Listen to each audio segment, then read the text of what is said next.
In this video I'm going to be talking about emulating the Crazy Kong arcade PCB using C. The Crazy Kong arcade PCB has a couple of things. So first of all, there's two ROM sets. There's the first one and the second one. They're both by the same company, but the reason the first ROM set isn't that much different to the second one. It's like they maybe did a release of the actual arcade game, and then after a couple of months they did just a little update to change the gameplay a bit, but all the levels are the same. It's just that the gameplay's changed slightly, so I'll just be using the second version. And the actual Crazy Kong arcade machine had something which the arcade machines which I've emulated up to this point didn't have, and that's like a mega sprite. So these bars in front of the Gorilla here, they're a sprite, and they put it on there because I guess they wanted the bars to appear in front of the Gorilla. Now when on the ground they're actually tiles and not a sprite, so I think they used them so that the bars would appear in front of the Gorilla while it animated in this attract mode. But this is also the Mega Sprite up here, and the actual Mega Sprite is 128 pixels by 128 pixels. Well, the height of this display is 256 pixels, so the actual Mega Sprite is like about half of the display. So you can see that he's only small in the actual area of the actual sprite size, but when it comes to actually displaying the bars take up more of the area of the big sprite. So if I start a game, so this is Crazy Kong, so it's like a rip-off of Donkey Kong, which was the original Nintendo version, but I quite like the Crazy Kong version. Now I've emulated this rather than Donkey Kong at the minute because Donkey Kong uses several CPUs to actually run, and I didn't feel like getting into emulating a number of CPUs running. So you can actually emulate this with a single Z80 CPU. And the colour scheme that I've got here isn't like the colour scheme you would see on Crazy Kong in the actual arcade, because the ladders would be blue, and some the other colours would be different as well. But I've chosen these colours because I prefer the look of them, which is quite one of the good things about emulating a machine, is if you don't like the colour scheme, then you can change it slightly. There's 4 levels in the game. So that was the first level, which is the with the first lot of scaffolding, and then you've got the custard pie kind of factory on level 2. And once you go through all 4 levels, they cycle back round to the first level again.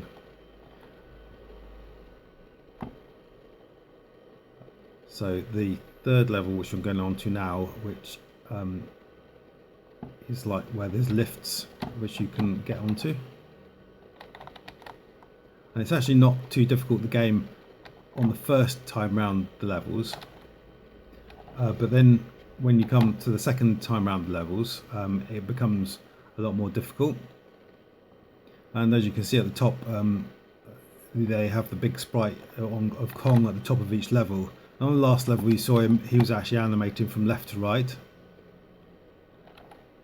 but he kind of stands still in most levels, and just like the way they animate him generally is they just flip him from left to right. They horizontally flip the sprite, and he just like changes like a mirror image of himself. So this is the last level, and you have to get rid of these blocks in the girders and make him fall to the ground.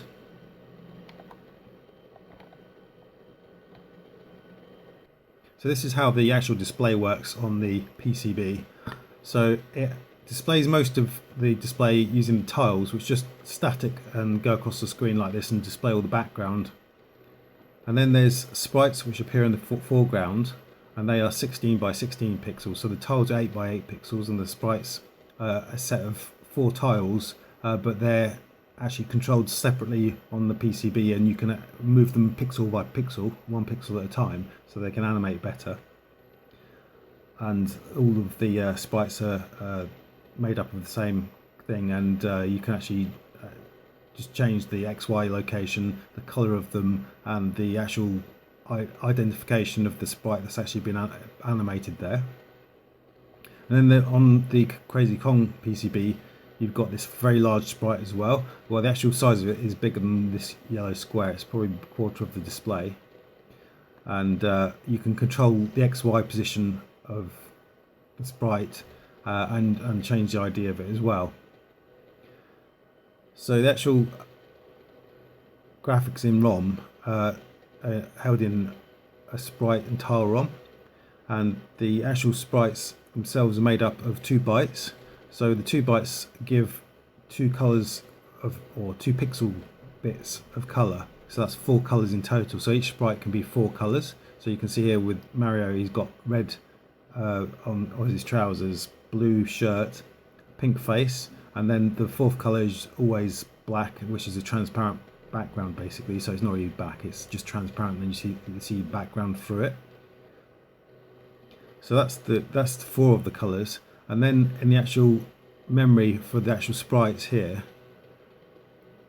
each sprite is a set of 4 bytes, and first byte is the ID, so the ID of the fire or Mario or a barrel, and those sprites will animate through about 4 frames, say.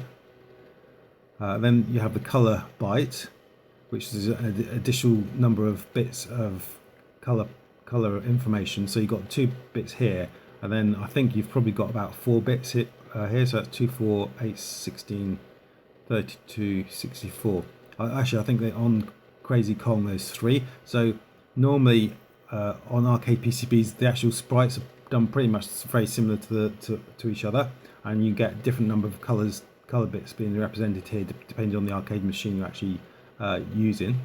And then you've got a byte to say the X position in pixels on the display, and a byte to say the Y position of pixels on the display. So there's 256 pixels, and you can have 256 positions on the display, but one of those positions will be the actual sprite being turned off as well. So when it actually comes to displaying the sprite, so you've got the sprite RAM here, and that says where all the sprites are on the actual display itself. That has the 4 bytes in series, and there's probably about 24, maybe 32 sprites on the actual display, and the ID from that points to the actual sprite graphics ROM, the area in sprite graphics ROM where the actual graphics are to actually pick up the actual sprite itself. Then you have a series of 2 bytes which define each pixel in the sprite, so 4 colors of each pixel in the sprite, and then that gets transferred onto the display depending on the actual information in the sprite RAM. So for the emulation, in the configuration file there's a couple of points of interest. The pixels for the X and Y axis is 240 by 256, and the color table is here, so it's 8 by 8, so that's 64 colors in the color table. So this is the lookup which the actual software does, and then when it goes out to the hardware there's probably more colors that the PCBs are capable of, but the color table is ordered in 4 byte sets of 4 bytes. So because each pixel on the actual display is can have 4 colors, the actual color table is ordered in the same way, and the first color is always the background color, which is always transparent. Or in some PCBs they actually do use the background color, but most PCBs they just have transparent as the background color, and then you have the other 3 colors that go for a particular character. So over here it defines the girl at the top of the display who's being rescued, and it does that for a few different places on different levels. It actually defines the same thing for different things, and also Mario's colors, and you sort of build up the color table like that. And the only other thing of interest is the keys. So I just have the keys ordered in for my emulator in player directions, and then operations like one player, two player, or coin insertions, or some PCBs have tilt, and player one fire and player two fire, and then a set of keys for dip switch settings. And then in my include file, I have the definitions of the ports for memory mapped I/O, and if for the Z80 processor, if any of the actual I/O ports on the Z80 are used, so I put them in here. And so on a lot of arcade PCBs, there's a watchdog port. On this particular PCB, I couldn't find the actual watchdog port, so it may not be there, or I might just not have noticed it. And then there's input ports, so you usually get like a set of input ports, because each port can have 8 bits, and they don't always use all of the bits on them. They usually organize them, so here they've, on the input 1, they've put the player 1 controls, and on input 2 they've put the player 2 controls. They don't always organize them in this fashion, but they're quite grouped together in this particular PCB. And then there's an input for the dip switches, and then there's another input for inserting coins in player 1 and player 2 start.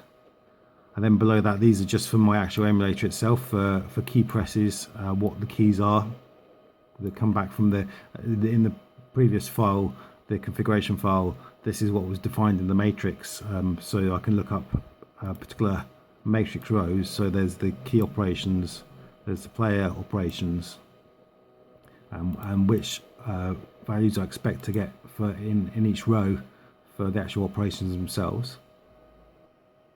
And this is the source file for the actual emulation itself. So all of the emulation itself occurs in one source file, and there's not that much code to it. Most of the code is in a different file for the Z80 CPU, and that's just for each opcode which gets executed. There's a lookup table of the things that need to actually operate for that. And in previous videos, I've gone through that, and it's just literally for every opcode in the CPU, just how bytes are moved from memory into registers, and registers into memory, and then like adding two values together, all the operations of the Z80 themselves.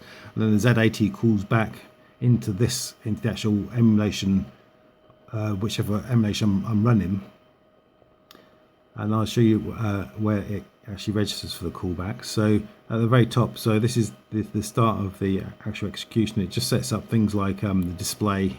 So I set up an X Windows display for this, because I'm running under Linux, or if I'm running on a microcontroller, then the display that this calls will automatically call the various plotting operations and window creation operations which occur, which that microcontroller library has. Then I initialize the Z80 CPU, and I register for callback from the Z80 CPU here, and this is for each clock pulse.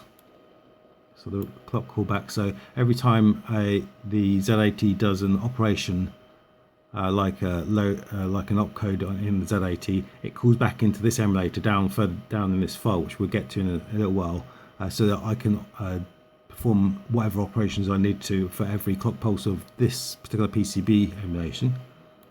Then there's a callback for when the Z80 is reset. So whenever the Z80 is reset, it calls into here, so I can reset if like if I've got sound chips which I need to reset, or anything on the PCB like that needs to be reset as well, and also for loading ROMs. So because when I'm emulating, you can get several ROM sets which will actually operate the same game but slightly different. Maybe they're differently branded ROM sets, so at the reset I get a chance then to load up the appropriate ROM set which has been selected by the user. And then there's a memory callback. So the I/O operations on the actual emulation itself, they can either be for the Z80 CPU, they can be Z80 I/O ports, which are dedicated I/O ports on the Z80 processor, or it could be memory mapped I/O. So also for things like the 6502 processor, if I'm emulating something for the 6502, all of the I/O on the 6502 is memory mapped I/O, so it would use a callback from the memory map there.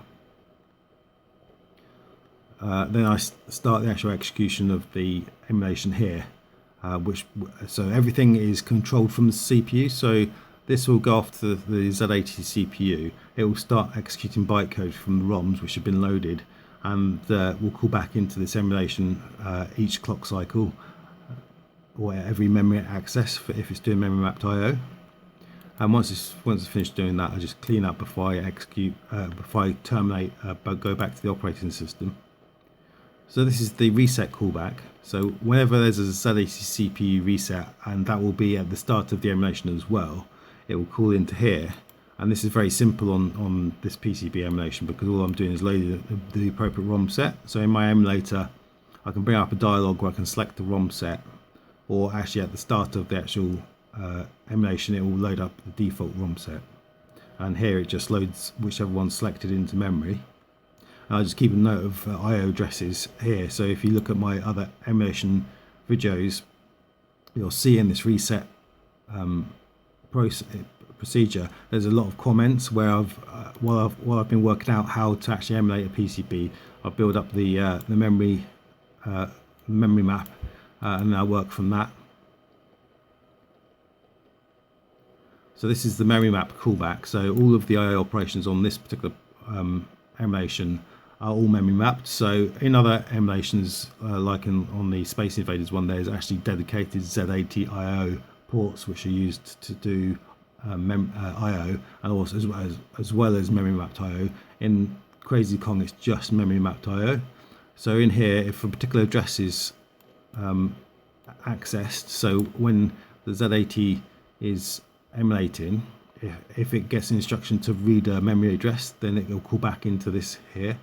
Or if it gets an instruction to write to a memory address, it will call back to this function here, and I get a chance to intercept that memory access, and I can then do whatever I want with it. So if this particular port is read or written to, so here I'm deciding if it's being read from. Also I can decide if it's being written to, but I'm only interested in reading this port. I say to my emulator, has a particular key on the keyboard been pressed? If it has, then set the bit in this memory port for the appropriate action, which in this case is player 1 moving left, or if the player 1 moves right or up or down, it sets the appropriate bit. And then so that's for the row of the keyboard where key presses for the player occur. But there can be operations on the system operations, like well, in this case, because there is only so many rows, so many bits in a particular row, I put the fire button in the key ops particular row of this I/O port. Then here I tell the Z80 to, this is an I/O operation, so just ignore the memory read or memory write operation which is occurring. Because what I've done is I've taken care of it here, so that when it goes back to the Z80, it will just ignore the value that was read or written. And then this is for port 2. I do the same thing. So if it's a read operation, use the key presses. Then for this particular port, it's player 2 operations, like left, right, up and down joysticks, or fire button. And on the third port, it's for system operations, so it's the operations key row, and if a key has been pressed, a coin has been inserted, then do a coin credit. So there's a couple of coin slots that you can actually do on this particular arcade machine, or if one player key has been pressed, then set the bit for the 1 player start, or 2 player, set the bit for the 2 player start.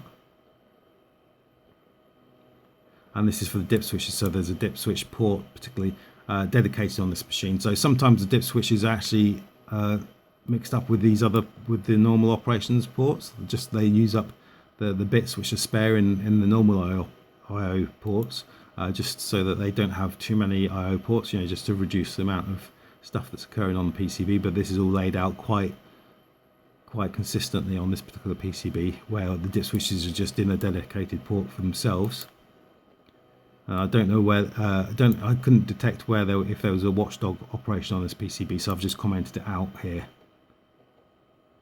and this is the only other thing which occurs in the emulation. So for every clock cycle I get to emulate what the actual PCB would do, what the circuit would do for clock cycle operations. So there's a frame period, so the display updates every 50 hertz, so I get a new display refresh every 50 hertz. That's what this countdown is doing. So it counts down the clock cycles to give me a 50 hertz cycle rate. I just set the count back to 50 to where it needs to be for between the next clock period after I've handled this one. And most emulations for PCBs for arcade machines, they use an interrupt to actually detect when there's a new frame. So when there's a vertical retrace signal on the actual PCB, because in the vertical retrace they do the actual updates to the display itself. So I'm triggering a non-maskable interrupt for the actual PCB there for the CPU, because they use non-maskable interrupts, whereas some PCBs actually use the maskable interrupts, and some PCBs actually don't use an interrupt at all, but normally they do, because what they do is they redraw in the vertical retrace period. No watchdog on this PCB, so that's commented out. This is where I do emulation keyboard reads, so I'm reading the actual physical keyboard on my PC here. I'm putting the appropriate row values into these variables which I used in the IO memory mapped IO section above. And here I'm doing any dip switch settings. So on arcade PCBs you can actually change dip switch settings to configure how many lives you have, or if it's a tabletop or upright cabinet and things like that, well, how many coins you actually have to put in for a game. So in this area here, it's a loop here where if I press the function key, it comes into this loop and just displays what the actual current dip switch settings are, and allows me to change the dip switch settings. And this is the main part of most arcade PCB emulation, is the display. So there's also the sound, which I haven't done because a later project will be to actually do a synthesizer project where I can share the actual library across all of my arcade emulations. But you can actually, if you just do the display emulation, then you can actually play the games and everything. And so this is the main part. So you've got the key presses, like the joystick movement and stuff, and then the display, and that's all you really need to emulate a arcade PCB. And here I'm doing drawing the tiles onto the display.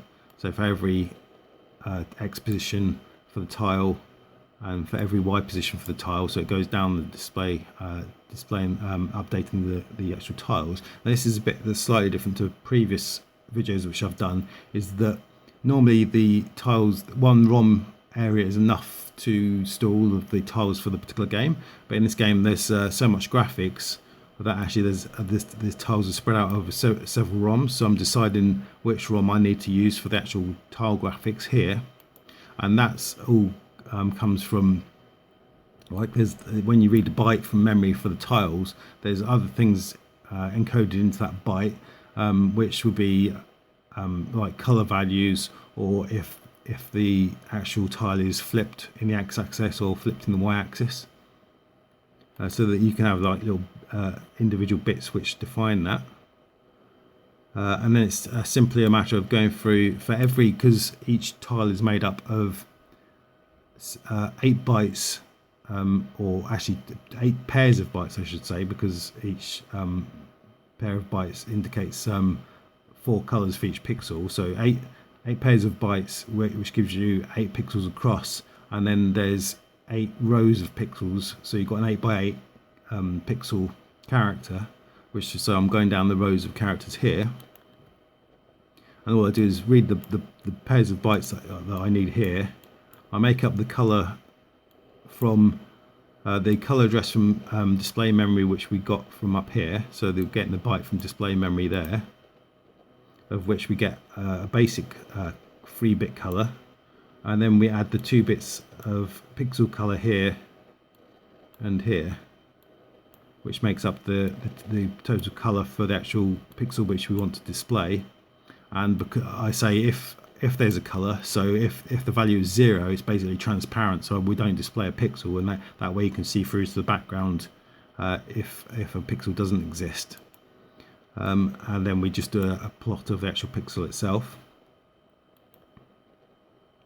And the sprites are basically the same, but they come from a different area of memory. And here is where you pick up if from the bit of the memory which you've picked up, if the actual sprite is supposed to be flipped horizontally or flipped vertically. So when they define the actual character in memory, they will display it in one orientation, so looking right, say, and then if they want them to look left, they'll set a bit to flip the horizontal axis of the actual character, and the hardware will do the display flipping. So in programmatically in the Z80 you don't have to do the flipping, the actual hardware does it for you. Which is basically the whole point of sprites, is that the hardware takes a lot of the processing power off of the Z80's hands, and the Z80 is free to do more stuff that way. And again, in the sprites, they're spread over several ROMs, so I choose which ROM I actually want to use here. And I go through the actual X and Y axis as well here, and 8 pixels in each byte. So here's the pair of bytes I'm getting. I'm going through the 8 pixels which need to be displayed. I'm deciding if the character needs to be flipped vertically here, and I change the orientation that I go through the pixels. I reverse the orientation if it needs to be flipped vertically. And because there's 4 tiles for every sprite, I do the separate rendering of each tile here to get them in the correct order on the display. And then this is the thing which is different on the Crazy Kong emulation to the previous emulations which I've done for arcade PCBs, is it has the massive sprite, which is the 128 by 128 pixel sprite, and that's handled here, and it's done in the same way as the normal sprite is done. But I loop through the actual characters, 16 characters by 16 characters, to display them on here, or the 16 tiles by 16 tiles which make up the 128 pixels by 128 pixels, and display them on display here. And that's all there is to the emulation.